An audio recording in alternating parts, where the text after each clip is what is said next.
The curse at the City Ground has finally been lifted. In their last 13 Premier League matches at the City Ground against the Tricky Trees, Liverpool hadn't managed a single win, with a tally at 6 defeats and 7 draws. Therefore, as we approach the 27th match day of the season, it was pretty obvious that the path to 3 points wouldn't be straightforward for Jurgen Klopp's side.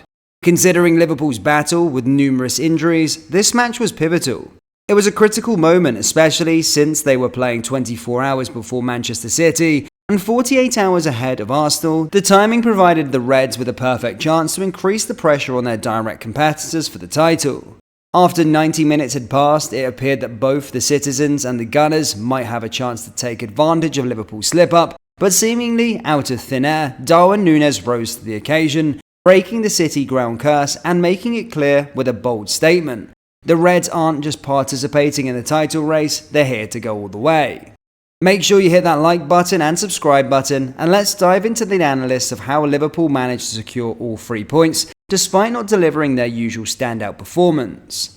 As we mentioned earlier, a trip to the City Ground has historically been a tough challenge for the Reds. This particular game was anticipated to be even more difficult, especially after Forest's recent exit from the FA Cup, courtesy of a last-minute goal by Manchester United. The injury woes for Liverpool saw a glimmer of hope with the return of Darwin Nunez, Dominic Szoboszlai and Wataru Endo to the bench. But did this mean Jurgen Klopp could deploy a fully strengthened squad? Far from it. With Alisson still recovering from his hamstring injury, Kelleher retained his position as the starting goalkeeper, a decision well earned following his stellar performances both in the EFL Cup final and FA Cup matches against Chelsea and Southampton. The defence was anchored by Ibrahima Konate and Virgil van Dijk in centre-back positions, flanked by Conor Bradley on the right and Andy Robertson on the left. In the midfield, Joe Gomez, who had an outstanding game against Southampton in the number 6 role, maintained his position. He was joined by Bobby Clark and Alexis McAllister, completing the midfield trio. Up front, Luis Diaz had made his comeback, having been rested for the FA Cup match, with Cody Gakpo leading the line as the striker and Harvey Elliott taking up the right wing position. It's fair to say the Reds didn't quite manage to enforce their typical style of play, particularly during the first half. This wasn't necessarily because they were missing some key players, rather it was Nuno Espirito Santos' tactical arrangement that limited the Reds' threat. Forest's tactical formation when not in possession started with a high pressing approach in the first few minutes of the game, but then switched between a low and mid block as the game progressed. They effectively deployed 2 players to interrupt Liverpool's double pivot throughout their 3-2 build-up phase. This strategic move significantly restricted the Reds' ability to advance from deeper positions on the field. This tactical bottleneck compelled Liverpool to adapt their approach to building up play. In the first half, either Joe Gomez or Conor Bradley would slot into the centre of a makeshift back 3. This allowed both Konate and Van Dijk to advance further up the pitch, pushing Forest's defensive block deeper. The strategy aimed to leverage the centre-back's abilities in ball carrying and passing to progress the play.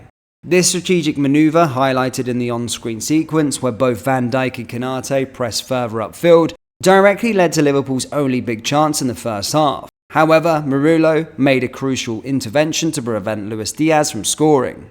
The graph displayed illustrates that both centre-backs were in a class of their own in terms of advancing the ball, whether through carrying it forward or through their passing skills.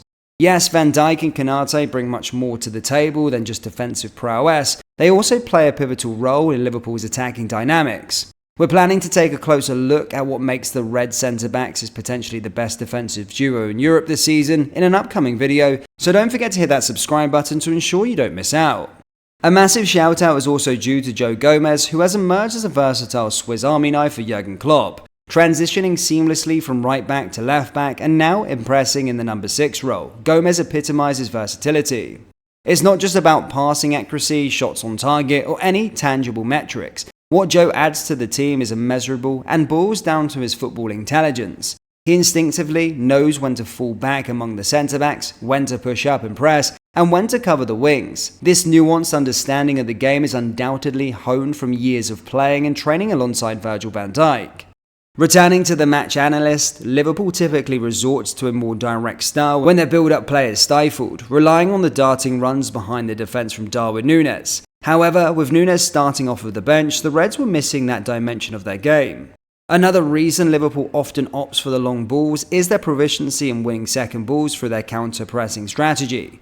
This aspect of their game was also less effective against Forest as the opposition congested the midfield, disrupting Liverpool's usual rhythm. This resulted in Liverpool managing just 4 high turnovers, their least in the last 4 games, despite putting an intense press with 4.4 ppda. However, it was one of those high turnovers that proved to be crucial in the game, and we'll get back to this later. In the second half, the Reds managed to pin Forest within their own half, a strategic shift largely attributed to Ibrahima Konate pushing up on the right side.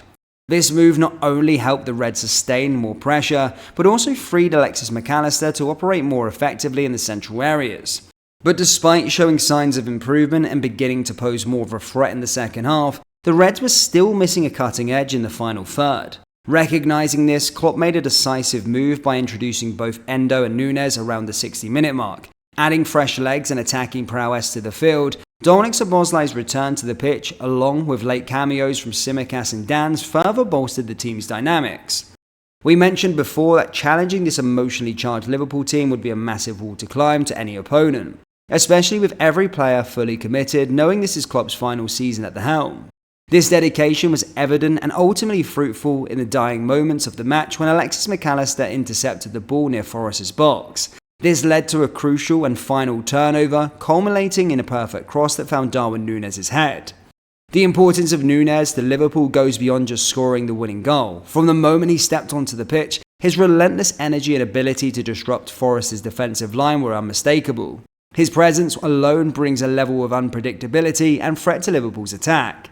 And here's a stunning fact about Darwin Nunez. No other player has notched more match-winning goals this Premier League season than the Uruguayan. It's a safe bet that Liverpool fans are more than willing to overlook his missed chances as long as he continues to deliver in those pivotal moments. So what are your thoughts? Could this goal turn out to be a golden moment in the title race? Drop your opinions in the comment section below. For those who want to delve deeper into what makes Darwin a standout, we highly recommend checking out our recently posted video on the topic. We're confident you'll find it insightful. And by the way, let's not overlook Alexis Mac Allister. The Argentine has stepped up in recent weeks, injecting much-needed creativity into a side missing the services of Trent Alexander-Arnold and Mo Salah. His assist in the game, executed with his weaker foot, exemplifies the quality he adds to the team's attacking phase.